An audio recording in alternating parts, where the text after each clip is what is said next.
नमस्कार। मैं doctor Amitabh Banerjee universal health organisation से बात कर रहा हूँ। आज वर्ल्ड हेल्थ डे है। 7 अप्रैल 7 अप्रैल को डब्ल्यूएचओ अपना जन्मदिन मनाता है। तो हमने सोचा इसमें बातचीत करेंगे, क्योंकि हर 7 अप्रैल को एक प्रकार से स्लोगन देता है, जैसे इलेक्शन के स्लोगन होते हैं, प्रोपागेंडा। तो आज हम का मुद्दा यह है कि थोड़ा गहराई से इनका स्लोगन के ऊपर ध्यान देंगे और पता करेंगे कि ये जो स्लोगन देते हैं, खुद भी उसमें अमल करते हैं कि नहीं, कि खाली स्लोगन देते हैं लोगों को, जैसे इलेक्शन के टाइम स्लोगन देते हैं नेता लोग। क्यों थोड़ा थोड़ा पॉलिटिकल, क्या पूरा ही पॉलिटिकल हो गया डब्ल्यूएचओ। अभी तो पूरा पावर लेना चाहता है, तानाशाही लेना चाहता है, डिक्टेटर बनना चाहता है, हेल्थ डिक्टेटर बनना चाहता है, पैंडेमिक ट्रीटी लाना चाहता है जिसमें उसको पूरे पावर मिलेंगे, कोई जिम्मेदारी नहीं, पावर पूरे। तो इसीलिए हम देखना चाहते हैं इस साल का क्या थीम है। इस साल का थीम है, बड़े अजीब अजीब थीम निकालते हैं, अच्छे गुड साउंडिंग, सुनाई में अच्छा लगता है। टुगेदर वी स्टैंड, ऐसा कुछ है। Stand with science, together for health, together for health, सबका विकास सबका साथ। थोड़ा थोड़ा कुछ मिल रहा है कोई स्लोगन से। सबका विकास सबका साथ, तो टुगेदर फॉर हेल्थ वही कहेंगे हम। स्टैंड विथ साइंस, साइंस के साथ खड़े रहो। अभी हमको बड़ा ये देखा तो हम लगा यार, जो ये 5 साल क्या सो गया था डब्ल्यूएचओ। साइंस का रक्षा नहीं किया डब्ल्यूएचओ ने, क्योंकि ये हमारा यूएचओ का कैसे स्थापना हुआ था कि जब डब्ल्यूएचओ के आ रहे थे गाइडलाइंस, आ रहे थे जब पैंडेमिक को जो हैंडल कर रहे थे, तभी हम लोग कुछ हमारे साथ डेटा साइंटिस्ट थे आईआईटी के, वे हमारे साथ कुछ पत्रकार थे, कुछ हमारे साथ एडवोकेट्स थे सुप्रीम कोर्ट हाई कोर्ट के, कुछ हमारे साथ और डॉक्टर्स थे। तो वो सब हम इकट्ठे हमने उसको जब एनालाइज किया, तब देखा कि ये तो बिल्कुल साइंस को तोड़ मरोड़ रहे हैं ये। तभी हमने स्थापना किया। फिर हमारे साथ बाकी कंट्रीज के भी लोग साथ आए। पीटर मैकेलो, लीडिंग कार्डियोलॉजिस्ट, अभी जो सीनेट हियरिंग में जो ये दे रहे हैं, टेस्टिमनी दे रहे हैं, सीनेट हियरिंग में काफ़ी टेस्टिमनी दिया उन्होंने मायोकार्डाइटिस के ऊपर। डॉक्टर पीटर में उन्होंने भी बोला एक आप अपना ऑर्गेनाइजेशन बनाओ कि जो कि एनालाइज करेगा और डब्ल्यूएचओ के पॉलिसीज को चैलेंज करेगा। चैलेंज करना चाहिए, तभी तो साइंस इंप्रूव होता है। फिर डॉक्टर असीम मल्होत्रा यूके के थे, वो भी लीडिंग कार्डियोलॉजिस्ट। फिर महामारी के दौरान हमारा दिल्ली में मीटिंग भी हुआ था, इन लोग आए थे। तब हमने यूएचओ है तो बहुत ही छोटा, पर वही है कि आइंस्टाइन ने कहा था कि हजारों साइंटिस्ट की जरूरत नहीं है, 100 साइंटिस्ट की जरूरत नहीं है, साइंस में एक साइंटिस्ट काफी होता है। तो उस हिसाब से यूएचओ हमारा क्या है कि हमारा ताकत क्या है। हमारा ताकत है कि हमारे पास कोई कॉन्फ्लिक्ट ऑफ इंटरेस्ट नहीं है, कोई हमारे पास प्रॉफिट मोटिव नहीं है, कोई हमारा स्पॉन्सरशिप नहीं है, जो कि अभी डब्ल्यूएचओ बहुत बड़ा ऑर्गेनाइजेशन है, डब्ल्यूएचओ के सामने तो हम कुछ नहीं है। पर बहुत बड़ा ऑर्गेनाइजेशन को अगर सवाल नहीं पूछेंगे तो, और वो सवाल भी नहीं पूछने दे रहा आजकल, क्योंकि उनके इसमें है मिस इन्फॉर्मेशन। मिस इन्फॉर्मेशन को सेंसर करना। पैंडेमिक ट्रीटी में भी दिया है मिस इन्फॉर्मेशन।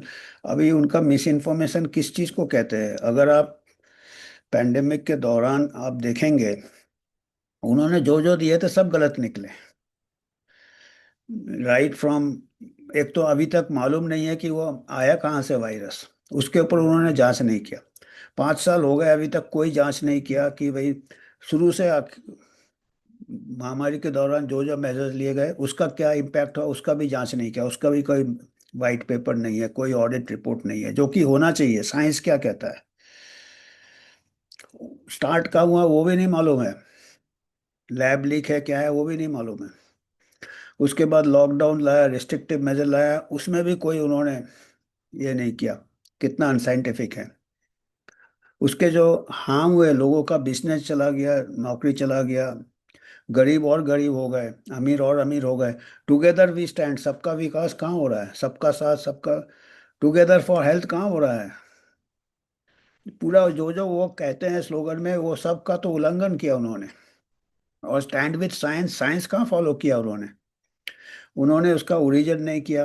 उसका जो हमारे इंडियन के आईआईटी दिल्ली के और एक और यूनिवर्सिटी के, उन्होंने सबसे पहले सस्पेक्ट किया था, पेपर लिखा था एक, कि इसका ओरिजिन नेचुरल नहीं है, मैनिपुलेटेड है। उन्होंने क्लीवेज साइट्स आइडेंटिफाई किया था, पेपर पब्लिश किया था, उसको दबा दिया गया। एंटनी फॉची ने बोला आउटलैंडर्स है, इतना प्रेशर लगाया कि पेपर को रिट्रैक्ट करवा दिया। कोई खड़े नहीं हुए वो साइंटिस्ट के साथ। कहाँ पे साइंस, स्टैंड विथ साइंस कहाँ है? और अभी जो रिपोर्ट्स आ रहे हैं, बाद में काफ़ी कुछ हुए हैं इन्वेस्टिगेशन, सीआईए उनका, वो बोल रहे हैं कि मोस्ट लाइकली लैब की तरफ जा रहा है। अभी भी लाइकली, 100% सर्टेनिटी कोई नहीं करेंगे, क्योंकि इसमें कई लोग इन्वॉल्व है। अमेरिकन डिफेंस भी इन्वॉल्व है इसमें, क्योंकि ये एक डिफेंस प्रोजेक्ट था।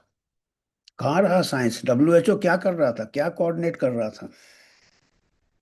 अमेरिकन फंड्स जा रहे थे वुहान लैब में। रॉबर्ट रेडफील्ड, जो कि उस टाइम सीडीसी के डायरेक्टर थे, उन्होंने टेस्टिमनी दिया अभी कि मेरे को साइडलाइन कर दिया था जब हमने कहा, सस्पेक्ट किया था। वो लीडिंग वायरोलॉजिस्ट है, रॉबर्ट रेडफील्ड। उन्होंने अभी स्टेटमेंट दिया कि हमने जब एंथनी फॉसी और इनके जो पार्टनर्स थे, और हमको बाईपास कर दिया था, क्योंकि हमने ये जिक्र किया था कि ये लैब से निकला है। रॉबर्ट रेडफील्ड ने बोला है। उन्होंने ये भी कहा कि अमेरिकन मनी से, अमेरिकन गवर्नमेंट फंड से, एनआईएच से, इको हेल्थ से घूम फिर के वो वुहान लैब में फंडिंग हो रहा था। और वो बाद में अभी पता चला कि चैपेल हिल में प्रोफेसर बैरिक है, वो कर रहे थे। वो एक डिफेंस का ये था। उनके एक को वर्कर थे जो कि वुहान में थे, डैनियल नाम था उनका, अमेरिकन। उनका लैब वुहान के पास भी था और एक सिंगापुर में भी था। ड्यूक यूनिवर्सिटी के साथ कोलैबोरेशन था। वो ड्यूक यूनिवर्सिटी वाले का लैब सिंगापुर में और वुहान में था, और इनका चैपेल यूनिवर्सिटी चैपेल में रैल्फ बैरिज, इनका ये प्रोजेक्ट था। ये वायरस को मैनिपुलेट किया था, जो कि टेस्ट कर रहे थे वुहान में, बैट में फैलता है कि नहीं। कहाँ है साइंस? डब्ल्यूएचओ से क्या है? खाली स्लोगन में ही चलता है क्या? कोई इन्वेस्टिगेशन नहीं किया। इसके अलावा जो टीके से जितने दुष्प्रभाव हुए उसका कुछ नहीं है, उसमें इन्वेस्टिगेशन नहीं है। अभी भी वो बताते हैं सब सेफ है, सब सेफ है, सब ऑल इज वेल। जबकि जो टीका हमारे कंट्री में लगा था, एस्ट्राजेनेका कोविशील्ड, वो यंग लोगों में क्लॉट्स कर रहे थे, ये बहुत पहले पता चल गया था। अमेरिका में तो लाइसेंस नहीं किया था, क्योंकि ट्रायल के दौरान ही यंग औरतों को क्लॉट्स हो गए थे, रिपोर्टेड है, तो उनको लाइसेंस नहीं दिया। यूरोप में 19 कंट्रीज में यंग उनको सस्पेंड कर दिया कोविशील्ड को, और बिलो 50 ईयर्स उसको रिस्ट्रिक्ट कर दिया, उसका इस्तेमाल नहीं करने का है। पर हमारे यहाँ पे डब्ल्यूएचओ का काम नहीं है। अगर डब्ल्यूएचओ अपने को कहता है together with health and stand with science, तो डब्ल्यूएचओ का ये नहीं है कि पूरा इस टाइप के इंटेलिजेंस गैदर करे, साइड इफेक्ट्स हो रहे जो कि मास रोल आउट हो रहा, गैदर करके इंडिया जैसे बड़े कंट्री को उनको चेतावनी नहीं देना है कि ये वाला टीका शायद थोड़ा रिस्ट्रिक्ट करो। फिर डब्ल्यूएचओ का फिर फॉलो द साइंस कहाँ गया, स्टैंड विथ साइंस कहाँ गया? जब उन्होंने नेचुरल इम्यूनिटी, जिसको कि संक्रामक होके जो रिकवर हो गए, उसको जब उसने दबा के रखा डब्ल्यूएचओ ने, कहाँ गया साइंस? स्टैंड विथ साइंस कहाँ है? तो इसीलिए हम कहते हैं। और अभी तो वो तानाशाही करना चाहता है। वो डब्ल्यूएचओ पैंडेमिक ट्रीटी में कभी भी पैंडेमिक डिक्लेयर कर देगा, और उसके जो भी ऐसे रिस्ट्रिक्टिव मेजर्स होंगे, lockdown, movement restrictions, vaccine mandates, passport, कहाँ है साइंस? और मिस इन्फॉर्मेशन को सेंसर करना है, ये इसमें लिखा है पेन। तो ये साइंस में मिस इन्फॉर्मेशन नहीं होता। साइंस में जितना डिस्प्यूट होगा, डिबेट होगा, साइंस और स्ट्रांग होता है। और इनके अगर आप देखेंगे 5 साल में जो जो इन्होंने स्टेप्स लिए, लॉकडाउन हुआ, मास्क हुआ, टीका हुआ, कोई काम नहीं किया, नुकसान ज़्यादा हुआ, उसका एनालिसिस नहीं किया। कहाँ है साइंस? और उसी टाइम हमने अपना वेबसाइट खोला, uho.org.in, uho.org.in। उसमें आप जाइएगा, हमारे न्यूज़लेटर्स है, हमारे कॉलम्स है, हमारे वीडियोस हैं, हमारे एक्सपर्ट्स के साथ डिस्कशन है।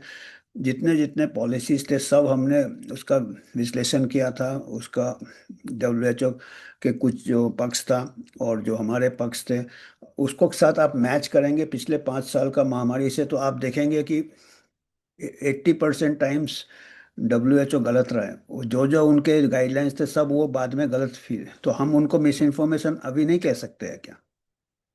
और अभी हम ऐसे बॉडी का जन्मदिन मना रहे हैं और आंख बंद करके स्लोगन को बढ़ावा दे रहे हैं, तो हमारे को क्वेश्चन नहीं पूछना चाहिए क्या? साइंटिस्ट को क्वेश्चन पूछना चाहिए, भाई कौन होता है डब्ल्यूएचओ जो कि इतनी गलतियां करने के बाद भी अपने को अथॉरिटी कहता है, किस मुंह से कहता है? और अभी तानाशाही चाहता है वो डब्ल्यूएचओ पैंडेमिक ट्रीटी। कई कंट्रीज अलग हो गए, जो कि यूएसए अलग हो गया, अर्जेंटीना अलग हो गया, और भी कई कंट्रीज हैं। 11 कंट्रीज ने साइन नहीं किया है डब्ल्यूएचओ पैंडेमिक एग्रीमेंट। तो हमारे जैसे देश में इतने साइंटिस्ट की क्या कमी है? हमारे यहाँ सबसे पहले साइंटिस्ट ने बोला कि ये लैब ओरिजिन है। इतना मतलब इंडिपेंडेंट साइंटिस्ट जो आईआईटी में काम कर रहा है या एक छोटा सा यूनिवर्सिटी में है दो, इतना हमारे पास कैपेबिलिटी है। काय को हम डब्ल्यूएचओ के अंधभक्त बनेंगे, जो कि बिल्कुल पॉलिटिकल ऑर्गेनाइजेशन बन गया। और इसी के दौरान, महामारी के दौरान 2020 के एंड में एक एडिटोरियल आया था। एक एडिटोरियल आया था ब्रिटिश मेडिकल जर्नल में, अब्बासी का, के अब्बासी का, politicization, corruption and suppression of science during the pandemic. पूरा मैं उसका थोड़ा पोर्शंस बताऊंगा, स्क्रीनशॉट बताऊंगा। बिल्कुल हार्ड हिटिंग एडिटोरियल है। जो जो मैं बता रहा हूँ उसी से भी ज़्यादा लिखा है कि कितना करप्ट हो गया गवर्नमेंट्स को, पॉलिटिक्स आ गया, प्रॉफिट आ गया और साइंस को सप्रेस कर दिया गया। और उन्होंने ये भी कहा कि when good science is suppressed people die, लोगों की मौतें होती है। उस टाइम क्या कर रहा था डब्ल्यूएचओ? अभी स्लोगन निकालना तो बहुत इजी है, और वो साइंस अपना ही बनेगा, बनाएगा क्या? बाकी लोगों का साइंस को मिस इन्फॉर्मेशन करेगा, जबकि खुद के पूरे 5 साल में सब पॉलिसीज एनालाइज कर सकता कोई भी। सब उनके मिस इन्फॉर्मेशन उनके थे हमारे। और जब तक उनके मिस इन्फॉर्मेशन पता चलता कितना हानि हो गया है, कितने लोगों की लॉकडाउन में जाने चली गई, नौकरी तो बात की बात है, नौकरी से भी और जाने चली गई। कितने लोगों को टीके से भी दुष्प्रभाव हुए हैं, बच्चे, यंग एज, जिनको कोई रिस्क नहीं था। कि डब्ल्यूएचओ तब क्या था? तब वो फॉलो द साइंस नहीं कर रहा था क्या? साइंस कर रहा था कि पॉलिटिक्स कर रहा था? अभी डब्ल्यूएचओ कौन है? वो गेट्स का पूरा फाउंडेशन, पूरा उसका मेजर फंडर है। कहाँ का साइंस है वो? कौन सा साइंस का क्वालिफिकेशन है? टेड्रोस कौन सा डॉक्टर है वो? उसका कोई क्वालिफिकेशन है? अभी जो जितने कन्फ्लिक्ट्स ऑफ इंटरेस्ट कितने स्ट्रांग हैं, अभी जो चीफ साइंटिफिक ऑफिसर है डब्ल्यूएचओ का, जेरेमी फरार, वो आ रहा है वेलकम ट्रस्ट से, आ रहा है, उसका सीईओ था। पूरा फार्मा से आ रहा है, पूरा इधर से उधर जाते, उधर से इधर जाते। तो अपना प्रॉफिट प्रमोट करना है, पैंडेमिक डिक्लेयर करना है, फार्मास्यूटिकल प्रमोट करना है, टीके प्रमोट करना है, मूवमेंट रिस्ट्रिक्शन करना है, लॉकडाउन लगा देना है, दूसरा जो अल्टरनेटिव आवाज़ है उसको दबा देना है। कितने सेंसर हो गए, यूट्यूब यूट्यूब महामारी के दौरान। अभी शायद फिर पैंडेमिक ट्रीटी लाएगा, फिर सैंक्शन। और इस बार पैंडेमिक ट्रीटी में और हार्श मेजर्स है कि कोई इसका बाद में कोई अपील भी नहीं कर सकता, कोई केस भी नहीं कर सकता। तो अभी हम कुछ, ब्रिटिश मेडिकल जर्नल का एडिटोरियल ही सबसे स्ट्रांग है 2020 के एंड में था। मैं हमेशा कहता हूँ कि ब्रिटिश मेडिकल जर्नल बहुत अच्छा था पैंडेमिक में 2020, पर उसके बाद उसको भी शायद काफ़ी प्रेशर डाला होगा, उस टाइप के आर्टिकल्स आजकल नहीं आते। पर ये आया था। अब्बासी भी बहुत स्ट्रांग एडिटर थे, और इसके साथ एक दोषी थे, वो भी बहुत स्ट्रांग एडिटर थे। उनको पता नहीं, उनका अभी इतना नहीं आता है, क्योंकि उनको भी काफ़ी ये किया होगा, दबाव डाला होगा। थोड़ा मैं शेयर करता हूँ, ब्रिटिश मेडिकल जर्नल से स्टार्ट करते हैं, फिर कुछ कुछ हम बताते हैं जो हमने बात किया था अभी। तो ये तो है, ये together for health stand with science, really सही में मजाक तो नहीं कर रहे हैं। आज 7 अप्रैल है, एक्चुअली 1 अप्रैल कर देना चाहिए वर्ल्ड हेल्थ डे। स्वास्थ्य के लिए एकजुट, विज्ञान के साथ खड़े रहे, सचमुच। अनआंसर्ड क्वेश्चंस, कुछ कुछ सवाल है। Does WHO practice what it preaches? बोलते तो कुछ है, करते भी है क्या? अभी हमने थोड़ा दिया है आपको। अभी हम कुछ स्क्रीन शेयर करते हैं जो कि एक्चुअल ब्लैक एंड वाइट में दिया। ये एडिटोरियल देखिएगा, कोविड-19 politicization, corruption and suppression of science, ये टाइटल ही है एडिटोरियल का। नवंबर 2020, तब तक नवंबर एंड तक पता चल गया था कि क्या इनका प्लान है। British medical journal one of the leading journals है। Science is being suppressed for political and financial gain, या महामारी के दौरान कोविड-19 has unleashed state corruption on a grand scale and it is harmful to public health. State corruption unleash कर दिया, और WHO partner था हर गवर्नमेंट का। पॉलिटिशियंस एंड इंडस्ट्री, क्योंकि इंडस्ट्री और डब्ल्यूएचओ बहुत स्ट्रॉन्ग कॉन्फ्लिक्ट्स ऑफ इंटरेस्ट है। पूरा मेजर फंडिंग आजकल फार्मा से होता है डब्ल्यूएचओ का, और उससे फिर पॉलिटिशियंस को भी मिल जाता है अपना। और रिस्पॉन्सिबल फॉर दिस अपॉर्चुनिस्टिक, आपदे में फायदा देखा, अपॉर्चुनिस्टिक एम्बेजलमेंट, हेरा फेरी, so to a scientist and health expert. देखिए साइंटिस्ट हेल्थ एक्सपर्ट्स को भी नहीं छोड़ा, इसलिए मैं एडिटोरियल से पूरा पूरा उन्हीं का हमने रिप्रोड्यूस किया है। The pandemic has revealed how the medico political complex, देखिए medical political complex can be manipulated in an emergency, a time when it is even more important to safeguard science. जब साइंस जरूरत था तब WHO कहाँ चला गया था भाई, सो गया था। और अभी आ गया फिर से स्लोगन लेके। स्लोगन क्या है, अगला पैंडेमिक करेगा फिर से दबा देगा सबको पॉलिटिकल, और फिर से पार्टी चालू हो जाएगा। अभी तो पार्टी बाकी है, क्या है गाना क्या है।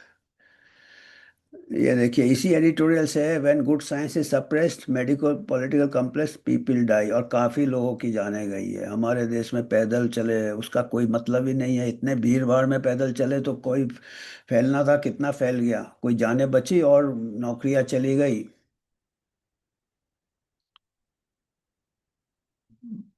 और अमीर लोग और अमीर हो गए, गरीब का कोई साथ नहीं दिया। तो टुगेदर विल स्टैंड, सबका साथ कहाँ हुआ, खाली अमीरों का ही विकास हुआ और गरीबों का ये हुआ, सत्यानाश हुआ। पॉलिटिशियंस बोलते हैं हम साइंस फॉलो कर रहे हैं, और वो डब्ल्यूएचओ भी स्लोगन निकाल दिया उनके, but that is a misleading over simplification. Science is really absolute, देखिए ये बहुत इंपॉर्टेंट सेंटेंस है। साइंस हमेशा ब्लैक एंड वाइट में नहीं होता, कई ग्रे एरियाज रहते हैं। और इन लोग तो बोलते हैं बस हमारा ही साइंस है, बाकी कुछ है mission. It really applies to every setting और एवरी पॉपुलेशन। देखिए हर पॉपुलेशन का कहता अलग रहता है साइंस। जैसे हमारे ही कंट्री में यंग लोग हैं जिनको कोई रिस्क नहीं था कोविड से, इटाली में 80 साल वाले मर रहे थे और पैनिक पूरे दुनिया के लिए कर दिया। हमारे को बहुत नुकसान हुआ फिर। तो वो साइंस को ब्लाइंडली आपने बना दिया ना। It rarely apply, it doesn't make sense to slavishly follow science evidence. बिल्कुल गुलाम की तरह फॉलो नहीं करना चाहिए, कि हमेशा क्वेश्चन करना चाहिए। पर वो गुलामी चाहता हमसे डब्ल्यूएचओ, वो कहता है मिस इन्फॉर्मेशन है, मिस इन्फॉर्मेशन को हम दबाएंगे, सेंसर करेंगे। बेटर अप्रोच ये है, उन्होंने आगे लिखा है कि जो पॉलिसी मेकर जब पॉलिसी बनाते हैं तब साइंस का इस्तेमाल करो। तब उसको साइंस को खाली इस्तेमाल ही नहीं करना है, साइंस को ट्रांसपेरेंट रखना है स्क्रूटिनी के लिए। वो तो आप कर नहीं रहे, आप सेंसरशिप कर रहे हैं साइंस को, सवाल जवाब। साइंस को, साइंस उसी को साइंस कहते हैं। और स्क्रूटिनी डेटा, जो भी डेटा है उसको पब्लिक डोमेन में रखो। अभी टीके के जो दुष्प्रभाव उसका डेटा नहीं है, कितना क्या हुआ वो डेटा नहीं है। तो ऐसे थोड़ी होता है science. Scientist and other governments worrying competing interest, हितों का टकराव। अभी हम कह रहे हैं ना, अभी जो डब्ल्यूएचओ का चीफ साइंटिस्ट है जेरेमी फरार, वो वेलकम ट्रस्ट से आ रहा है, फार्मा से आ रहा है। उनके share holding in companies that manufacture covid diagnostics test, PCR test जो मैन्युफैक्चर करते हैं उनमें उनका शेयर्स था, जो साइंटिस्ट थे। अब वो देखिए कितना पीसीआर दिन में, साला महीने में 4 बार आदमी को एक जगह से दूसरे जगह पीसीआर करना पड़ेगा, कितना मुनाफा किया। ट्रीटमेंट और वैक्सीन्स, रेमडेसिविर लाखों के इसमें गए हैं ब्लैक में। और वैक्सीन का तो मालूम ही है, चले चल रहा है अभी भी। और इसमें सबका वो था, शेयर था। Government appointees are able to ignore और चेरी पिक साइंस, गवर्नमेंट जो साइंटिस्ट है वो अपने मर्जी से कोई भी एविडेंस, कोई भी पेपर निकाल के। अभी तो इसमें क्या हुआ था, हमने कई बार यूएसए की तरफ से हमने इसका क्रिटिसाइज किया है। पेपर में क्या मॉडलिंग चालू कर दिया, मैथमेटिकल मॉडल, किसी के बाप को ना समझ में आए, ब्लैक बॉक्स जैसे है उसमें इतने सारे हमने जाने बचाए, इतना सारे। तो वो मिसयूज होता है, साइंस का दुष्प्रयोग कर रहे हैं आप। एक्चुअल वो क्या है, डेटा लिया आपने इटाली से, जहाँ 80 साल वाले में मोर्टालिटी था, पूरे वर्ल्ड को अप्लाई कर दिया, पूरा मॉडल बना दिया इंपीरियल कॉलेज ने, नील फर्गुस। तो वो मिसयूज कर रहे हैं। And indulge in anti competitive practice that favour their own products and those of friends and associates, पूरा भाईबंदी, चमचागिरी पूरा। ये पूरा ब्रिटिश मेडिकल जर्नल के इससे ले रहा हूँ मैं, एडिटोरियल से। पैंडेमिक के दौरान ये एडिटोरियल निकला था। Politicisation of science deployed by some of history's worst autocrats, history के जो सबसे बड़े ये थे, तानाशाह, हिटलर विटलर, उन्होंने जैसे पूरा साइंस को मिसयूज किया पॉलिटिकल इसके लिए। एंड वो कह रहे हैं कि आजकल डेमोक्रेसी में भी वही हो रहा है जो तानाशाही में हुआ था। Medical political complex tends toward suppression of science to aggrandize and enrich those in power, वो पावर का एक इंस्ट्रूमेंट बना लेते साइंस को। And as the powerful become more successful, richer and further intoxicated with power, the inconvenient truths of science are suppress, दबा दिया जाता है science. When good science is suppressed, लोगों की जाने जाती है। जब साइंस को दबाओगे, लोगों की जाने जाए। और हो हुआ ही है महामारी के दौरान, जितने भी कुछ दुष्प्रभाव हुए हैं, कबूल ही नहीं करना है, चलने दो कोर्ट केसेस, ये करना, अभी भी परेशान है लोग। और ये मैं दूसरे इससे बता रहा हूँ, ये मैंने एक लेख लिखा था डबल हेलिकल में। उसमें हमने लिखा था कि ये लैब ओरिजिन पहले ही पता चल गया था, और उसमें अलग अलग साइट में कुछ कुछ छेड़छाड़ किया था, वो पता चल गया था। गेन ऑफ फंक्शन करते इससे वायरस को और फैल फैल जाए जिसमें, और आतंक फैलाए। और ये इंडियन साइंटिस्ट, ये देखिए, ये दो researcher, Indian institute of technology Delhi और आचार्य नरेंद्र देव कॉलेज, ये फाइंडिंग्स उन्होंने प्री प्रिंट में छापा था। और ये रिजल्ट उन्होंने सोचा कि चलो लोगों को पता चल जाएगा ये लैब लीक है। और इसमें क्या है, जो दूसरा जो था हाई प्रीस्ट ऑफ एंथनी फॉची, क्योंकि एंथनी फॉची भी ये सब में इन्वॉल्व था, और वो कहा कि ये तो बिल्कुल बकवास है, ये रिसर्च बकवास है। और टॉप साइंटिस्ट उसके चमचे भी चिल्लाने लगे, बकवास है बकवास है, हमारे लोग भी दब गए। हाँ, तो no support from the scientific community ने उनको सपोर्ट नहीं किया जब उन्होंने बोला था एक्चुअल। तो कहाँ था उस time WHO, stand by science. The Indian researchers, तो वो पेपर को रिट्रैक्ट करना पड़ा। और इसके बाद अभी रॉबर्ट रेडफील्ड जो है, वायरोलॉजिस्ट, जो उस टाइम CDC के डायरेक्टर थे, वहाँ उतने हाई लेवल वाले को भी दबा दिया था। He was sidelined due to his views on the origins, उन्होंने भी कहा था ये लैब से निकला है। He was the key witness in a public hearing on the origins of, अभी हियरिंग जो चल रहा है उसमें की विटनेस थे, और उन्होंने स्टेटमेंट दिया कि इन्होंने सबसे पहले सस्पेक्ट किया था। उसको फिर एक्सक्लूड कर दिया बातचीत से, एंथनी फॉची ने किनारे कर दिया उसको। और फॉची ने तो उसको डिनाई किया, वो तो करेगा ही। तो वो उस टाइम WHO इतना फिर इनफेक्टिव बॉडी है ना, अपने आप को अगर वो ये कहता है हेल्थ का विश्व गुरु, तो उसको ये सब में क्या सो रहा था वो। Doctor Redfield also express that he was oppose to gain of function research, जो कि छेड़छाड़ करते वायरस से। He suspected that this research was being funded at the Wuhan lab by US agencies, और अभी मोरलेस उसका लिंक पूरा जुड़ गया है। राल्फ बारिक थे यूनिवर्सिटी चैपल हिल में, वो कर रहे हैं वहाँ पे, उन्होंने वायरस डेवलप किया, फिर उसको टेस्ट किया सिंगापुर में। फिर रॉकी माउंटेन में भी कोशिश किया था चमगीदड़ में फैलाने का, नहीं हुए, कामयाब हुए। फिर वो कर रहे थे वुहान में, उनका कोई असिस्टेंट था, वो कर रही थी। तो ये सब चल रहा था। तो उस टाइम और अभी गेन ऑफ फंक्शन रिसर्च छेड़छाड़ है। और अभी जो WHO ट्रीटी बना रहे हैं, उसमें एक प्रोविजन है कि हम आदान प्रदान होगा पैथोजन का, वायरसेस का, बैक्टीरिया का, शेयर करना है। Pathogen access and benefit sharing, ऐसा कुछ है, PABS। उसमें तो और ये फार्मा कंपनी लेके कुछ उसका फिर टीका बनाएंगे, उसका फिर पेंडेमिक बनाएंगे, कुछ भी हो सकता है। तो ये बहुत खतरनाक अभी है पेंडेमिक ट्रीटी में, ये अभी ये अटका हुआ है इसी के ऊपर। कई कंट्रीज उसमें आपत्ति जताया है, पर इसलिए नहीं जताया है कि ऐसा कुछ करेंगे, कि इसलिए जताया है कि वो जो रिसर्च होगा वो पेटेंट नहीं शेयर करेंगे, या दूसरे जो इक्वली जो पावरफुल कंट्रीज ले जाएंगे पूरे पेटेंट, उससे वैक्सीन का प्रॉफिट ले जाएंगे, ये सब के ऊपर झगड़ा चल रहा है। ये झगड़ा ये नहीं चल रहा कि भाई ये अपना ये अपने पास रखो, क्योंकि ये एक प्रकार से आजकल ये गेन ऑफ फंक्शन रिसर्च वगैरह, बायो वेपन भी यूज हो रहा है। आप देख रहे हैं वर्ल्ड सिचुएशन कैसा है, कुछ भी हो रहा है। तो ये बायो वेपन बायोलॉजिकल हैजर्ड का भी खतरा है, पर ये पूरा अंधे हो जाते हैं साइंटिस्ट अपना कैरियर प्रमोट करके, सब चीज में ट्रीटी ये वो सब वो हैंडल करेंगे strong biological weapons. Failure to find the virus, अभी तक वायरस मिला नहीं एनिमल में, अभी भी डब्ल्यूएचओ कहता है कि नेचुरल रीजन वाला है, उसका साइट में देख लो आप, फिर कहाँ पे साइंस है, स्टैंड बाय साइंस। तो ये अभी एक ऐसा अनाथ बच्चा जैसा हो गया वायरस, जिसका कि माता पिता का पता नहीं है। अभी तलाश चले जा रहा है, और ये ऐसे चीजें हैं कई जिसको कि कभी तक नहीं पता चलेगा। तो हमको आज इतना ही कुछ कन्वे करना था। वर्ल्ड हेल्थ डे हम पूरा, हमारे जितने भी बिरादरी वाले हैं सब इसको सेलिब्रेट कर रहे हैं जैसे बहुत बड़ा पोप का जन्मदिन है। पर हमने सोचा कुछ सवाल भी करना चाहिए, साइंस में सवाल होना चाहिए। हम स्टैंड बाय साइंस है, यूएचओ स्टैंड बाय साइंस।